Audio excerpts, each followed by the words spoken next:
Hola, muy buenos días. Soy el doctor Gustavo Montero y hoy vamos a hablar un poco acerca de la espirometría. Vamos a irla viendo por partes, ¿ok? El día de hoy vamos a tratar de saber qué es lo que es una espirometría y para qué sirve, para qué lo utilizamos, ¿ok? Entonces, en relación a la definición, es bastante simple.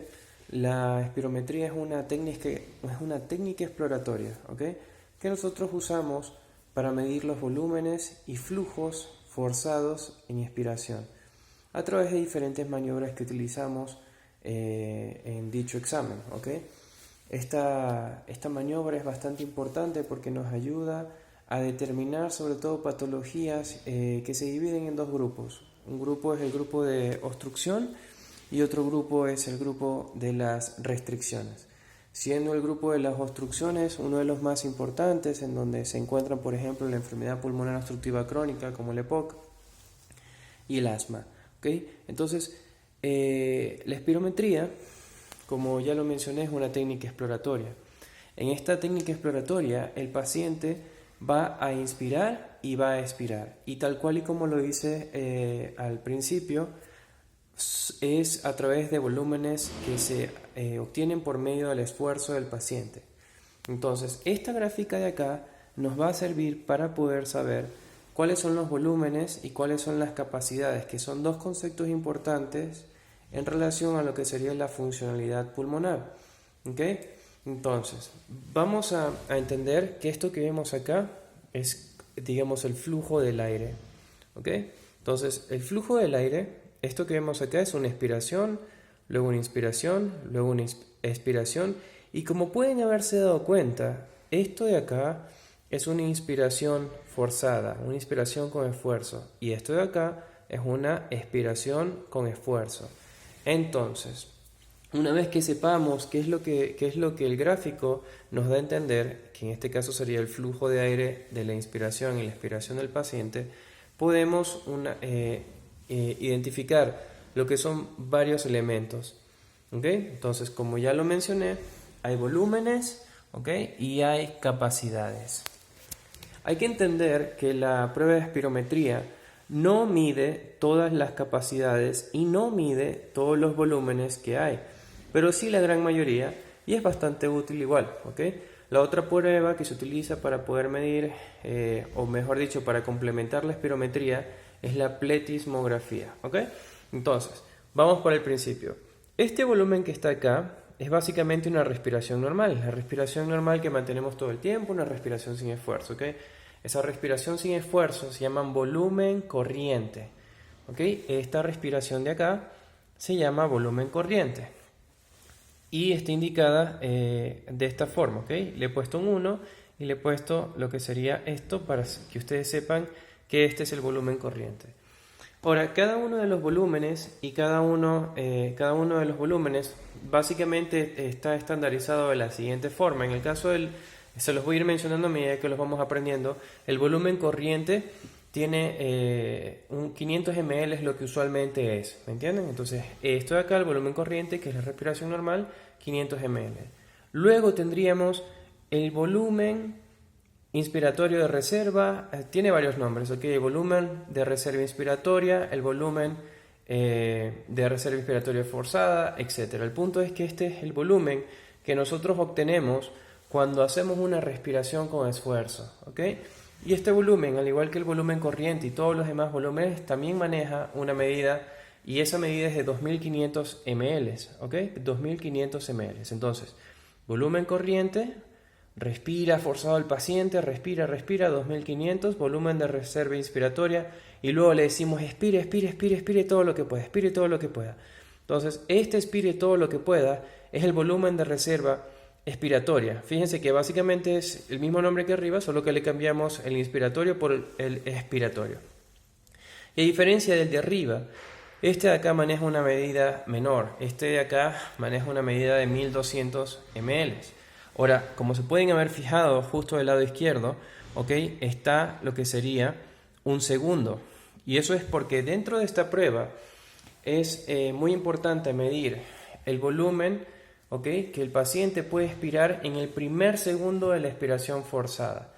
Y bueno, dentro del tema ya vamos a ir viendo por qué es importante esto, pero por ahora solo quiero que sepan que ese volumen también existe dentro de las cosas que nosotros medimos, ¿ok? Entonces, por ahora tenemos el volumen corriente, el número 1, el volumen de reserva inspiratoria, el volumen 2, el volumen 3, el volumen de reserva expiratoria, ¿ok? Este de acá, el volumen 5, es el que se obtiene al momento de que tenemos una expiración forzada en el primer segundo. Y este de acá, el que dice 4, fíjense que no posee la raya de volumen, lo que sería la línea de volumen. Y esto es porque este volumen de acá abajo, el volumen 4, se conoce como volumen residual. Y es importante porque es el que mantiene básicamente a los alvéolos distendidos. Es, en otras palabras, un volumen que tiene que ver con la expansión pasiva de lo que sería el pulmón o el tono de la expansión del pulmón, ¿ok? Entonces, este de acá, el volumen residual, es uno de los volúmenes que nosotros no podemos medir con la espirometría, ¿ok? Con este examen que nosotros hacemos. Entonces, los volúmenes son todos estos, ¿ok? Ahora, las capacidades. Las capacidades las vamos a entender por especies de fórmulas, porque las capacidades básicamente son la suma de lo que serían los volúmenes que ya estamos viendo. Si se fijan, aquí hay 5 volúmenes, pero realmente cuando ustedes lo estudien se van a dar cuenta de que los volúmenes que usualmente se cuentan son 4, que son el volumen corriente, el volumen de reserva expiratoria y el volumen residual. Y a través de esos 4 volúmenes se sacan las capacidades. Entonces, aquí tendríamos las capacidades. He puesto, si se fijan, del lado derecho como una especie de marca para indicar cuáles son las que miden la espirometría, o sea, cuáles podemos obtener a través de la espirometría y cuáles no. La primera es la capacidad inspiratoria. La capacidad inspiratoria la podemos obtener por medio de la espirometría. ¿Por qué? Porque mide, o mejor dicho, se forma a través de la suma del volumen corriente y el volumen de reserva inspiratoria, que son dos de los volúmenes que podemos obtener a través de una espirometría forzada. ¿Okay? La capacidad expiratoria, fíjense que tiene una X. Esa X significa que no se puede obtener por medio de la espirometría. ¿Y por qué no se puede obtener por medio de la espirometría? No se puede obtener por medio de la espirometría porque necesita el volumen residual para poderse calcular. ¿Ok? La capacidad vital forzada, que es uno de los elementos más importantes dentro del punto de vista técnico y funcional, se puede obtener por medio de la espirometría. Es uno de los valores que cobra más importancia en el momento de interpretar la prueba de un paciente. Entonces, la capacidad vital forzada sí se puede calcular, ya que es la suma del volumen corriente, suma del volumen de reserva inspiratoria y suma del volumen de reserva expiratoria. Y por último, tendríamos la capacidad total pulmonar. La capacidad total pulmonar tiene una X también, y tiene una X porque es básicamente la suma de todos los volúmenes, de todas las capacidades. Y si evidentemente en una de esas capacidades no la podemos obtener por medio de la espirometría, pues lógicamente no vamos a poder calcular lo que sería la capacidad total pulmonar.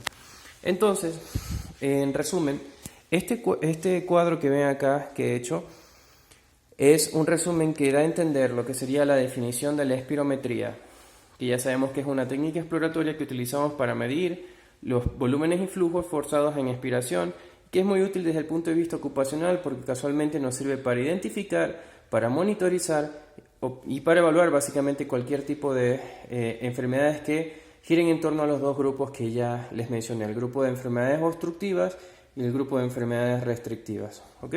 Y por el otro lado tendríamos el gráfico de los volúmenes y de las capacidades, que lo más importante aquí es que entiendan que esta onda significa el flujo del paciente, de su inspiración y de su expiración, ¿ok? Y que esa onda nos sirve justamente para interpretar todo lo demás que ya les dije. Recuerden que en relación a los volúmenes, el volumen de corriente es de 500, el volumen inspiratorio de reserva es de 2500, el volumen expiratorio de reserva expiratoria es de 1200 y el volumen residual también es de 1200. Yo lo recuerdo básicamente porque estos dos de abajo que tienen que ver con la expiración o con, digamos, con el volumen que queda o con el que ya estoy soltando, es la suma, su suma da 2400 y es básicamente lo que obtenemos en el volumen inspiratorio de reserva. Entonces, teniendo entonces así este volumen grande de inspiración arriba, estos dos volúmenes que forman uno grande abajo y el de en medio, ¿ok? 500, 2500 y podrían decir 2400, 2500, pero así es como lo recuerdo con facilidad.